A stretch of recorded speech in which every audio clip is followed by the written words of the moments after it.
Nggih, kula anu nggih jadi coaching-nya ya. Jadi Oke, coach-nya oke. ya. Coach Pak. Nggih. Eh, Assalamualaikum, Ustadz. Waalaikumsalam warahmatullah. Jih, Pak Denny. Nggih. Ustadz, hari ini kita akan melakukan praktek coaching. Saya jadi coachingnya, coachnya, jenengan jadi coachingnya ya di awal ini. Jih, jih.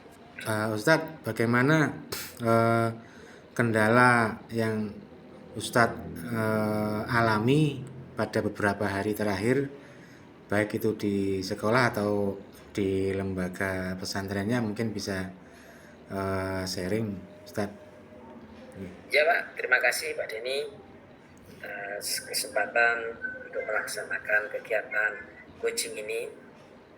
Akhir-akhir ini Pak, yang saya alami terkait tugas saya satu selaku tenaga pendidik, saya kebetulan mendapatkan amanah untuk mengampu pelajaran bahasa Inggris.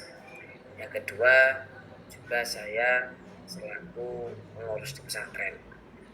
Saya awali dulu dari posisi saya sebagai guru bahasa Inggris, Pak. Iya. Yang saya alami kendala yang saya miliki, Pak, akhir-akhir ini, yang pertama terkait pembelajaran. Pada Iya. kegiatan pembelajaran itu, saya itu ada satu hal yang masih belum ada solusi atau tips-tips untuk menyelesaikan masalah ini, Pak. Yang pertama terkait kepercayaan diri dalam penguasaan bahasa Inggris, baik dari saya pribadi selaku guru maupun dari anak-anak. Anak-anak itu memang variasi, Pak, background mereka. Ada yang dari MI, ada yang dari SD. Itu pun di setiap lembaga mereka itu tidak semuanya ada pembelajaran bahasa Inggris. Biasanya yang ada itu SD atau MI, istilahnya itu unggulan, favorit ataupun hafid, itu biasanya lengkap ada ekstra kurikuler bahasa Inggris. Mereka sedikit punya modal. Ketika mengikuti pembelajaran, mereka bisa mengikuti dan sebagainya. Tapi bagi mereka Pak, anak-anak itu yang tidak ada dasar bahasa Inggris, belum mengikuti HPM saya, sudah ada sesuatu yang menghantui, Pak. Bahasa Inggris sulit, bahasa Inggris rumit, bahasa Inggris pengucapannya beda dengan tulisannya. Tulisannya kadangkala ada ejaan-ejaan yang huruf-huruf konsonan yang double-double. Mereka sudah menganggap bahasa Inggris itu sulit, Pak. Hanya saya sendiri bingung, kira-kira bagaimana cara membawa pembelajarannya dengan ketidakpedean saya untuk menyelesaikan masalah yang variatif itu, Pak.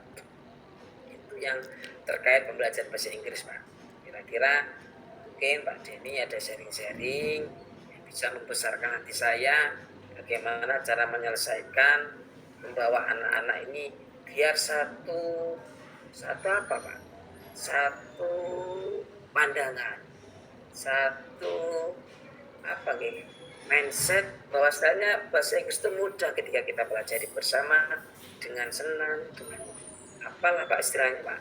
Mungkin Pak ini ada saran buat saya untuk menyelesaikan terkait pembelajaran. Iya. Masih kaitannya dengan pembelajaran, Pak. Saya juga mungkin guru yang lain juga sama posisinya kan di lembaga pesantren, Pak. Memang di bawah yayasan pesantren. Mengingat kegiatan anak-anak yang begitu padat, Pak, mulai dari kegiatan tahajud pagi itu jam 2:30, Pak. Paling akhir jam 3 itu ada kegiatan duha. Walaupun duha, Masya Allah, tahajud. Walaupun tahajud itu secara hukum dasarnya kan sunnah muakkadah, Pak. Tapi kalau sudah menjadi aturan di pondok, itu menjadi sesuatu yang wajib. Mau nggak mau anak itu dilatih dibangunkan lebih awal. Setengah jam sebelum subuh mereka harus sudah siap. Setelah itu wirid, zikir, mengikuti kegiatan pengajian program pondoknya. Sehingga hal itu berdampak, Pak, pada kegiatan di KBM formalnya. Rata-rata mereka itu alasannya ngantuk, capek, bahkan mau membuka mata sedikit itu Pak Denny berat Pak.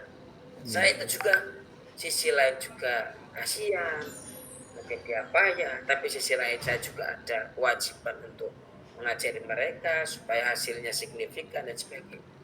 Itu mohon Pak Denny sharing saran buat saya gimana nggih menyelesaikan jika saya menghadapi kendala seperti itu terkait anak yang alasan capek, ngantuk dan sebagainya. Itu Pak Denny. Iya. Tambahan lagi Pak Denny, yang ketiga Pak, titik fokus kepada kepengurusan Pak di pesantren. Di pesantren itu tidak semuanya satu ritme Pak, satu nada dengan saya. Kebetulan saya juga sebagai stakeholder juga di pesantren mengatasi teman-teman, karena kadang-kadang teman itu tidak semuanya pantaran dengan saya Pak. Ada yang lebih senior dari saya umurnya, tapi dia posisinya di bawah saya.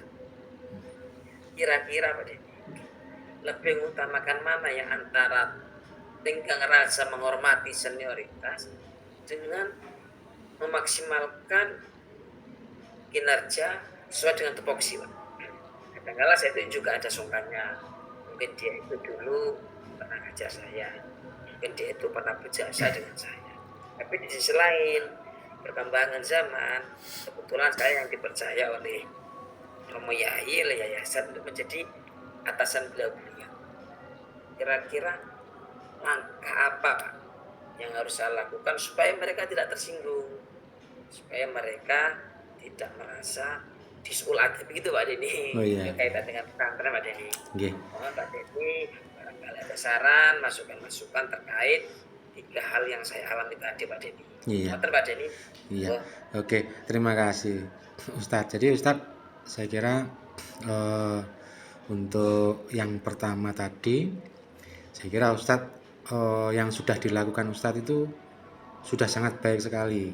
Jadi anak yang merasa minder atau takut duluan pelajari bahasa Inggris itu, saya kira wajar semua anak merasa semacam itu karena memang basicnya bukan bahasa mereka ya. Nah, sehingga saya kira yang dilakukan Ustadz Masrul tadi sudah tepat, jadi meyakinkan anak-anak bahwa ini bisa dipelajari gitu ya. Dan yang lebih penting lagi, saya kira Ustadz tadi juga sudah menemukan cara, menemukan strategi bahwa keyakinan kepada anak-anak itu bisa menumbuhkan semangat yang bagus kepada anak-anak. Saya kira itu ditumbuh kembangkan, nanti lambat laun anak-anak akan mudah untuk mempelajari bahasa Inggris. Saya beri contoh seperti misalnya bahasa Arab. Saya kira sama ya Ustadz ya. Di bahasa Arab itu basicnya kan juga bukan bahasa mereka juga, bukan bahasa kita, tapi mereka karena terus menerus dipelajari, mereka akhirnya kan tidak takut mempelajari bahasa Arab, bahkan bisa hafal. Saya kira sama dengan bahasa Inggris, nanti bisa dipraktekkan semacam itu. Yang dilakukan Ustadz tadi sudah benar sekali, tinggal kita telateni saja begitu ya. Terus yang kedua tadi terkait dengan apa namanya di masalah di apa tadi yang ngantuk Pak, ngantuk dulu Pak. Karena ngantuk. Oh ya, yang masa ngantuk tadi, bahwa ya kita harus tidak memaksakan kepada anak-anak, kita lulus dulu, saya yakin bisa. Dan yang terakhir juga Ustadz juga sudah mempraktekkan bahwasanya kita bisa melakukan bahwa dimanapun, kalau yang senioritas itu dimana-mana seperti itu Ustadz, kita tinggal sama, saya kira kita sabar, kita rangkul, nanti lambat laun akan sama. Saya kira yang sudah dilakukan Ustadz tadi sudah benar, tinggal kita bagaimana kesabaran kita untuk merangkul mereka. Saya kira itu Ustadz nggih. Terima kasih banyak. Oke.